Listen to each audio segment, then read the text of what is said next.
Seorang polisi muda yang arogan memukul seorang nenek di tengah razia pasar. Ia tak tahu bahwa nenek tersebut adalah ibu dari seorang jenderal TNI. Saat aksinya viral dan kemarahan publik memuncak, identitas sang nenek terungkap. Polisi muda itu langsung dipecat dan diam-diam dihajar oleh pasukan khusus sebagai bentuk teguran keras atas kesombongan dan penyalahgunaan kekuasaan. Cerita ini menyoroti betapa pentingnya menghormati rakyat kecil dan bahwa kekuasaan sejati terletak pada kehormatan, bukan kesombongan. Matahari baru saja mengintip dari balik bukit ketika pasar Jatiwaringin mulai menggeliat. Deru motor pengangkut barang bersahutan dengan suara pedagang yang menawarkan dagangannya.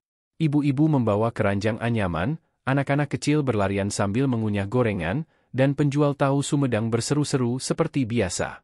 Tak ada yang aneh pagi itu, setidaknya sebelum mobil patroli berwarna perak keabu-abuan berhenti mendadak di mulut pasar. Dua pria berseragam coklat turun dengan langkah tergesa. Salah satunya masih muda, wajahnya licin belum ditumbuhi kerutan, namun sorot matanya keras dan penuh amarah. Namanya Bribda Alvin. Tubuhnya tegap, postur sempurna lulusan pendidikan kepolisian, tapi wataknya panas seperti bara. Di belakangnya, seorang polisi yang lebih senior berjalan sambil menatap sekeliling dengan gelisah. Ini udah kelewat batas. Pasar ini udah berbulan-bulan nggak bayar retribusi, padahal aturan dari dinas sudah jelas, gerutu Alvin sambil memegang tongkat panjang yang tergantung di ikat pinggangnya. Sasarannya pagi itu bukan preman, bukan pencopet, bukan penjual narkoba, tapi pedagang sayur, penjual pisang, dan para kuli panggul. Alvin menyerbu ke tengah pasar, menunjuk-nunjuk satu persatu gerobak yang ia anggap melanggar aturan. Itu, gerobak lo bikin macet. Angkat. Gue kasih waktu 2 menit, kalau enggak, gue sita, suaranya menggema. Para pedagang menoleh dengan campuran bingung dan takut. Beberapa pedagang memohon. Pak, mohon jangan, ini satu-satunya penghidupan kami. Kami belum sempat setor karena kemarin banjir, dagangan rugi semua. Tapi Alvin tidak peduli. Baginya, aturan adalah aturan. Dan kekuasaan adalah miliknya. Ia memukul salah satu meja dagangan dengan tongkat hingga baskom sayur terjatuh. Tomat dan kangkung berserakan di tanah. Namun saat Alvin mulai menyeret paksa satu gerobak tua milik seorang kakek renta, terdengar suara serak dan lemah yang menghentikannya. Anak muda, jangan begitu caranya. Mereka cuma cari makan, nak. Alvin berbalik. Seorang nenek berdiri tak jauh dari tempatnya. Usianya mungkin lebih dari 70 tahun. Tubuhnya kecil, rambutnya telah sepenuhnya memutih. Ia memakai kebaya coklat pudar dan kain batik yang tampak lusuh. Ia berjalan pelan dengan tongkat, tapi tatapan matanya tajam dan penuh wibawa. Nenek, jangan ikut campur. Ini urusan aparat, sahut Alvin, wajahnya berubah. Kalau nekat, saya angkut juga. Nenek itu tidak gentar. Ia malah melangkah maju dan berdiri di depan gerobak, melindungi si kakek yang sudah nyaris menangis. Kalau kamu mau jadi aparat, nak, jadilah pelindung rakyat, bukan pemukulnya, ucap si nenek pelan tapi jelas. Kata-kata itu seperti cambuk. Semua orang terdiam. Pedagang yang semula diam mulai berkumpul. Beberapa mengeluarkan ponsel, merekam dari balik gerobaknya. Tiba-tiba, dalam ledakan emosi yang tak terbendung, Alvin melayangkan tangannya. Tamparan keras mendarat di pipi nenek itu. Tubuh rapuhnya terlempar ke tanah. Kepalanya membentur pinggiran gerobak. Darah merembes dari pelipisnya. Jeritan menggema. Seorang ibu menjerit. Beberapa orang berlari ke arah si nenek. Tangannya bergetar, namun ia mencoba duduk. Allah, kenapa, nak? Lirihnya sebelum akhirnya tubuhnya lunglai dan mata tuanya terpejam. Rekaman di ponsel merekam segalanya. Suara kamera jernih menangkap deru napas Alvin yang tersengal menahan emosi.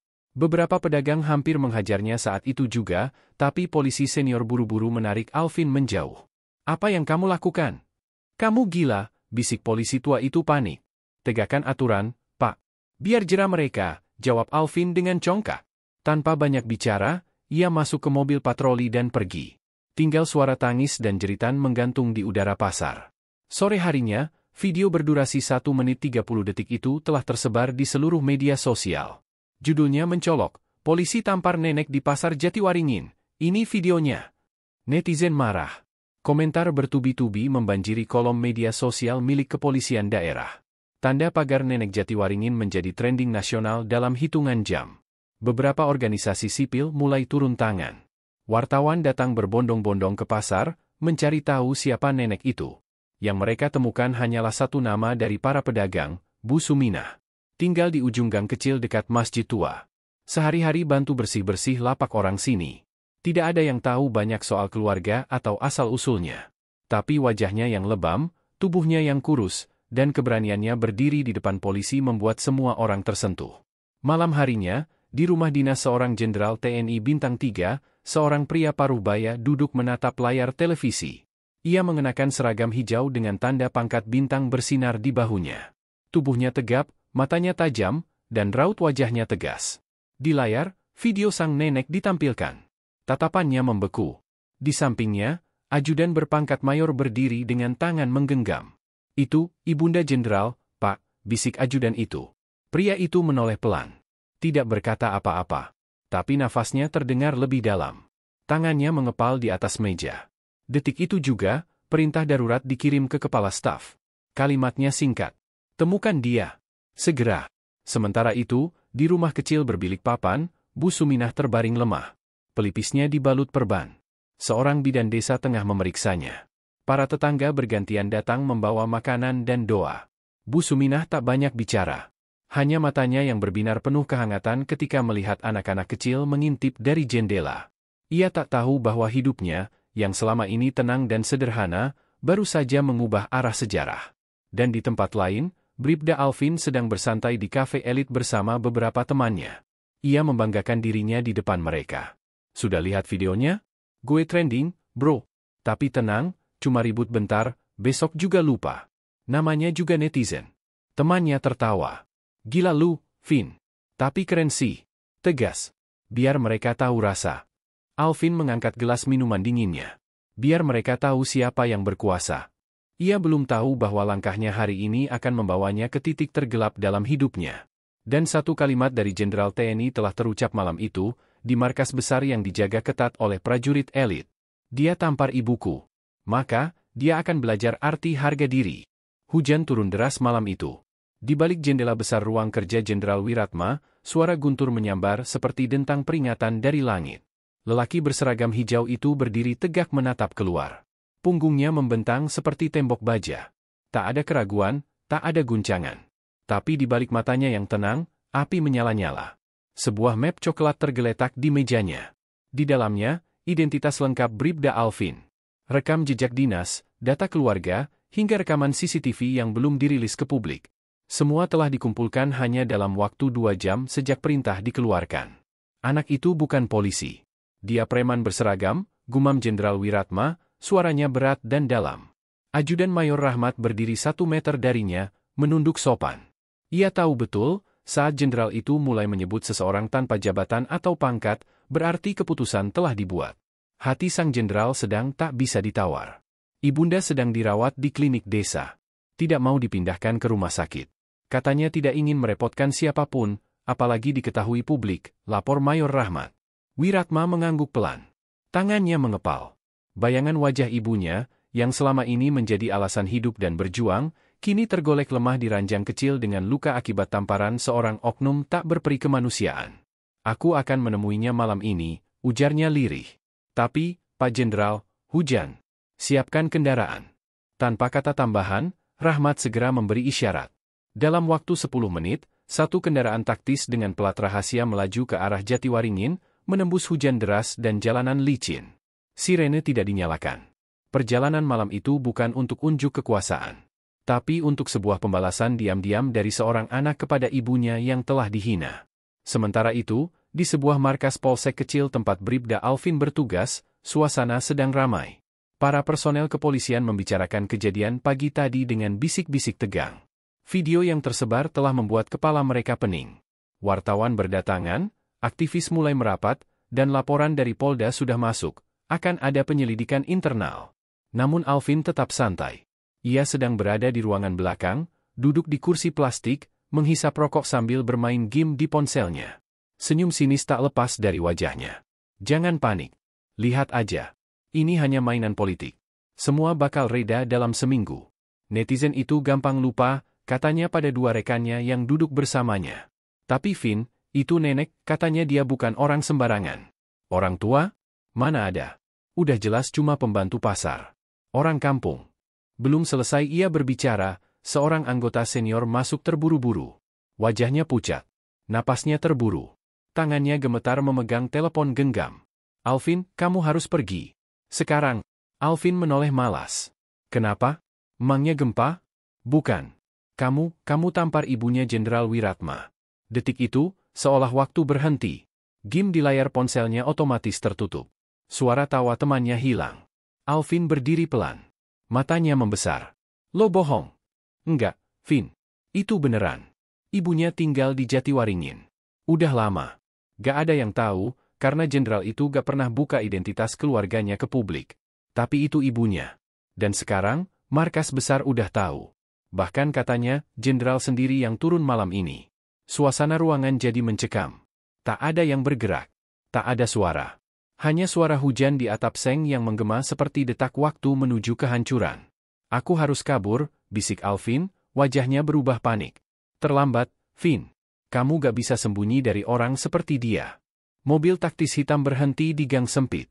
Jenderal Wiratma turun tanpa jas hujan. Tubuhnya basah, tapi langkahnya mantap. Ia berjalan melewati gang dengan penduduk yang berdiri menatap takjub. Tak ada yang menyangka, pemimpin tertinggi angkatan bersenjata itu datang malam-malam ke rumah bilik kayu Bu Suminah. Tangannya membuka pintu kayu yang sudah lapuk. Ibu.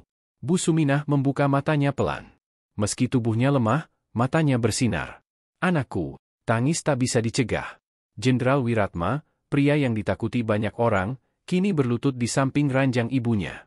Ia menggenggam tangan keriput itu, menciuminya berulang kali. Maaf aku terlambat, Bu. Aku janji, orang yang berani menyentuh ibu tidak akan hidup tenang. Malam itu, dalam waktu singkat, perintah turun ke semua jajaran. Segera pecat Bribda Alvin. Serahkan ke proses etik dan hukum militer jika terbukti ada pelanggaran pidana. Dan sebelum itu, datangkan dia ke markas tanpa perlindungan. Di Polsek, 2 mobil militer berhenti. 4 tentara berpakaian lengkap masuk ke dalam pos jaga. Tanpa banyak kata, mereka mengambil alih. Seorang letnan memberi perintah. Mana Alvin?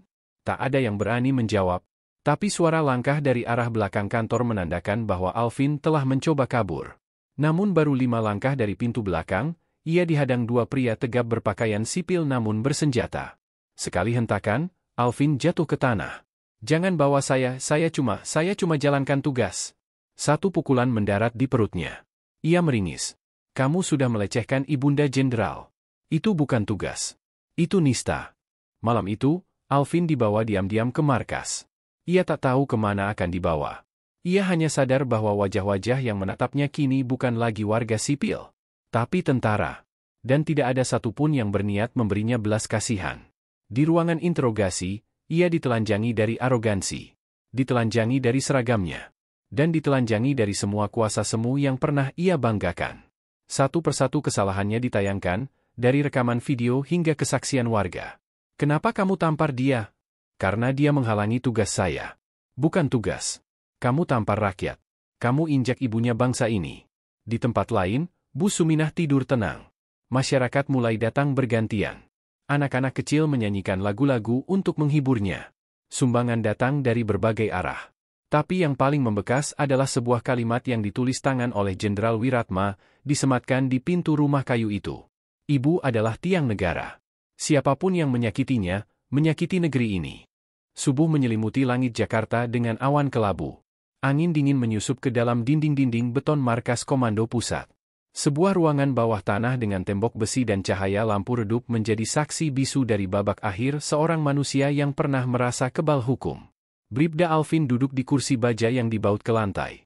Kedua tangannya diborgol ke belakang. Pakaian dinasnya telah dilucuti. Kini ia hanya mengenakan kaos dalam kusam dan celana training milik tahanan. Di depannya, berdiri 3 orang, Letkol Rahmat, Kolonel Surya, dan sang pemimpin tertinggi yang kini hanya menatapnya dengan sorot mata menusuk, Jenderal Wiratma. Nama lengkap, suara Kolonel Surya memecah keheningan. Alvin Saputra, sahut Alvin pelan, suaranya nyaris tak terdengar. Jabatan terakhir, Bribda di Polsek Jatiwaringin. Kesatuan, Polres Jakarta Timur. Kolonel Surya menatap ke arah Wiratma. Jenderal itu tak mengedip. Matanya tetap mengunci Alvin seperti elang melihat mangsa yang akan dirobek. Apa kamu tahu siapa perempuan yang kamu tampar di pasar kemarin? Hening. Alvin menunduk. Ia menggigit bibir. Gemetar. Itu, ibu.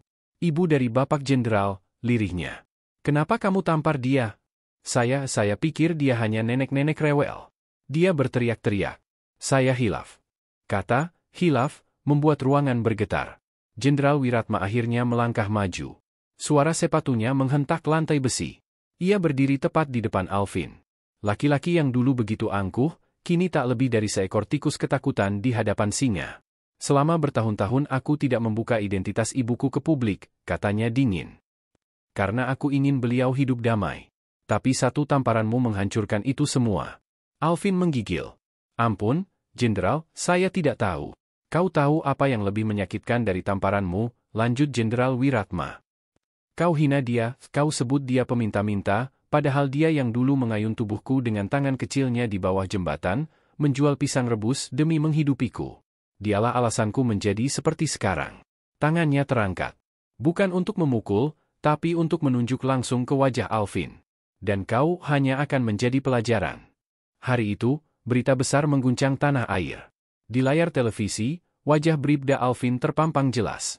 Dalam konferensi pers yang disiarkan langsung, Kapolri dan Panglima TNI berdiri berdampingan. Sebagai bentuk ketegasan dan penghormatan terhadap rakyat, terutama terhadap perempuan tua yang dihina dan dilukai oleh aparat sendiri, kami memutuskan untuk memecat Bribda Alvin dari institusi kepolisian.